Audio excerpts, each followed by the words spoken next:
In order to add a SIM pin code on Xiaomi 15 Ultra, we need to go to Settings. In the settings, you need to scroll down to Fingerprints, Face Data, and Screen Lock. And then over here, go to Privacy, scroll down and choose More Security Settings. And finally, over here we have SIM Lock. If you have more than one SIM, then you will have the choice between the carriers of your SIM card, or SIM cards actually. So I'm gonna choose the first one as an example, and then I can press Lock SIM. Now we need to enter the pin code, the current pin code for your SIM card. I'm not sure if this is the correct one. No, so let's try this one.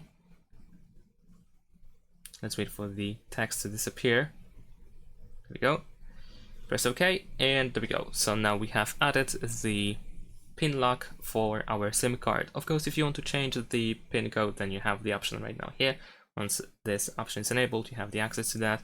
And if you want to disable the pin lock for the SIM card, then of course you need to disable the lock SIM option over here. And that's it. Thanks for watching. Leave a like and subscribe to my channel, and see you in my next videos. Bye.